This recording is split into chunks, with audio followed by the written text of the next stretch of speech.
In the 3rd century, Christianity joined battle with the pagan gods.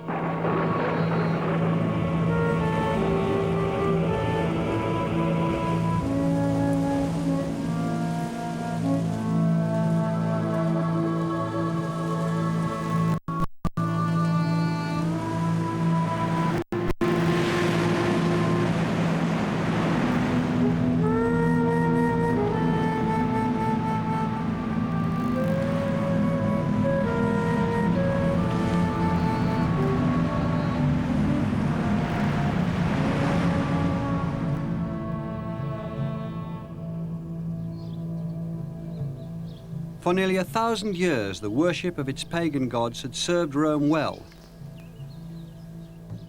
The empire was the most powerful force on earth. Its people had prospered. But in the 3rd century, old certainties would crumble and the old gods would fade.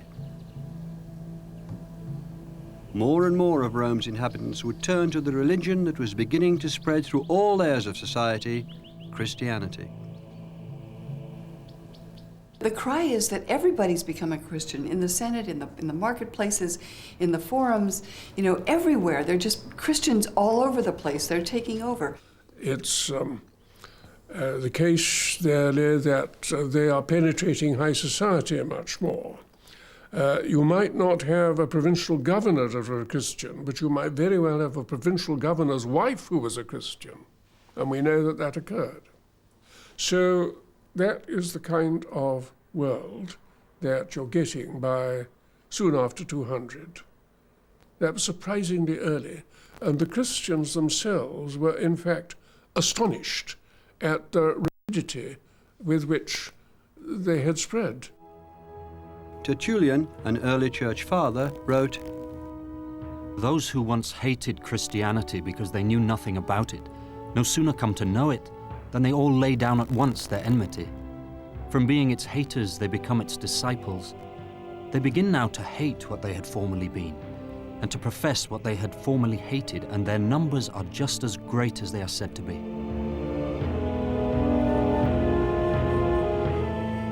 But early in the 3rd century, Christianity was still a minority religion. Perhaps 1 in 50 was a Christian. It was just one amongst a rich mix of religions, dominated by worship of the old gods.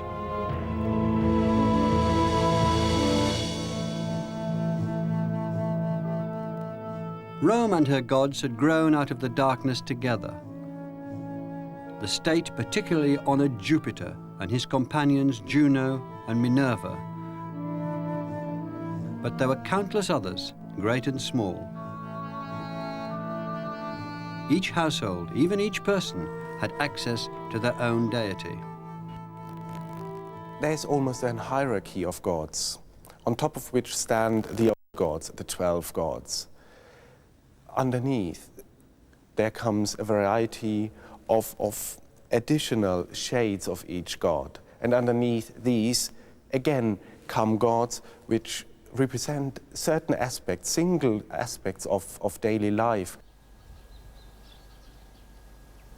The ancient gods inhabited every part of the world. They inhabited rivers, streams, they inhabited mountains, hills, they inhabited forests, they inhabited single trees, and almost every being had its own god, nymph, satyr living in it, all representing one part of nature, one part of a whole, and therefore, in a very appealing way, in an almost modern way, representing the world as a whole, as an undivided community. The major gods had their temples in every city. Here in Ostia, Rome's ancient seaport, the Capitoline Temple was home to Jupiter, Juno, and Minerva. What people tend to forget about pagan temples is that they actually represent the house of the gods. This is where the gods lived, and their cult statues aren't images of the gods to make you think of them. They are the gods. So that Jupiter, Juno, and Minerva, who would have lived in that temple, were really, in some sense, living there. Now, you get Seneca in the 1st century AD talking about the sort of things that went on in the Capitoline Temple in Rome. And you had hairdressers for the statue of Jupiter. You had people who would anoint it and dress it and do everything but put it to bed and sing goodnight. Pagans could choose which gods they wished to worship. But for the Christians, there was only one God. For them, the pagan gods weren't gods at all. I see only the faces of old dead men. I hear wild stories. I recognize sacred rituals built on empty myths. We do not worship your gods because we know there are no such beings. Tertullian.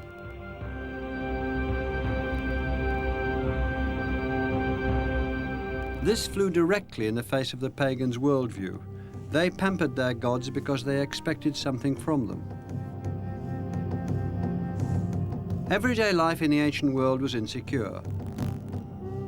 People had even more reason than today to worry about their families, their health, their livelihoods, life itself. They believed the gods could help, so they made a contract. There's a phrase, a Latin phrase, which describes this relation between the people and the gods. Do ut des, I give that you give. So in order to get maximum fulfillment of one's wishes, the gods have to provide their part of the contract, and also the people have to provide their part of the contract, which means sacrifices. Father Jupiter, I pray and request that you be willing and propitious to me, my house and family. Therefore I have commanded this offering of a pig, sheep, and ox. May you prevent, ward off, and turn away diseases visible and invisible, sterility and destruction, accident, brackish water, and inclement weather. Father Jupiter, be properly the recipient of these offerings. The sacrifice would have taken place in front of the temple, with the priest standing with his back to the temple and any people attending it standing facing the temple. And the animals, either something as simple as a cock or the great suove taurire sacrifice of a pig, a sheep, and an ox, would actually take place with the animals being killed in front of the temple. Then a fire was lit, and some, not all, of the animal burned to the god, and the god would appreciate this via the smell of the sacrifice rising. For Christians, sacrifices like these were idolatrous and distasteful. They were even more appalled by the blood rites which marked the initiation into some pagan cults.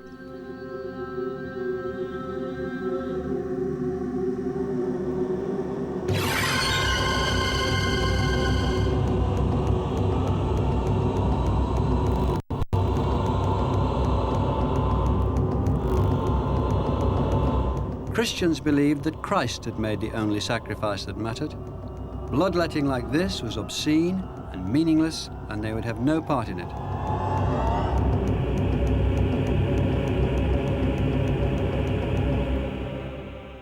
You do not worship the gods, you say, and you do not offer sacrifices for the emperors. Well, we don't offer sacrifices for the simple reason that your gods aren't the object of our worship.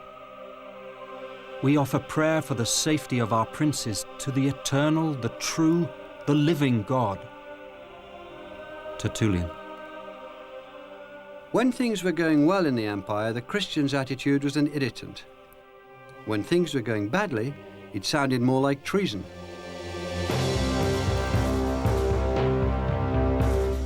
The Roman Empire, for the first time in 1,000 years, was in trouble. Its borders were being overrun by marauding Persians and Goths. Crops had failed, plague stalked the land, the economy was in tatters. The old contract with the gods wasn't working. What had gone wrong? The new emperor Decius decreed that the old gods were angry. Too many people were neglecting them in favor of the new religions. Something had to be done. Decius started with an edict that everybody should offer sacrifice in honor of the gods, and should not only offer sacrifice, but get a signed certificate that he'd been seen doing it. pious Christians had to refuse. 100 years before, such refusals had led to martyrdom, which had only succeeded in spreading the faith. The Romans wouldn't make the same mistake again. This time, the penalty was torture. The objective of the torturer was to break down the resistance. And if you are in prison and then dragged off to the torture chamber at fairly regular intervals, and you know that, yes, today is Monday, tomorrow will be Tuesday, and at 4 o'clock you will have your genitals beaten with a club yet again, and on Wednesday, and on Thursday at the same time of day, and it goes on and on and on, the psychological problem becomes awful. Faced with torture and the confiscation of their property, many Christians gave in and made their sacrifices. The church argued about whether they should be expelled, but Christianity continued to grow. Decius' strategy failed. He was killed in a massive military defeat by the Goths in 251. The persecutions died soon after. Now people were freer than ever to be won over by the attractions of Christianity. One lure was its positive view on life after death. I think Christianity was the religion which was so attractive to a large number of people because of its belief in the afterlife. We have a growing belief in a life after death. Now Christianity gave a clear vision that the tomb was not the end, but rather that we are called to eternal life. The other religions perhaps gave some inkling of it, gave some idea. There was a wish to search for some meaning to life. But in Christianity, there was a clear vision. Christ had opened the door of the tomb and led us out into a brighter light, beyond a cruel and difficult world.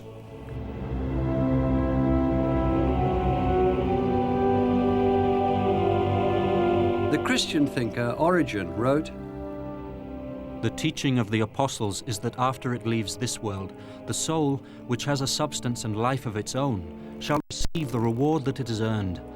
If its actions deserve it, it will inherit eternal life and blessedness. And there will be a time of resurrection from the dead, when this body, which is now sown in corruption, will rise in incorruption." For Christians, death had lost its sting. Now the dead, like these laid in the catacombs under Rome, were bound not for decay and oblivion, but for resurrection and glory. For the pagan, the place of burial was called the necropolis, the city of the dead. For the Christian, the place of burial is called the cemetery, or the place of sleep.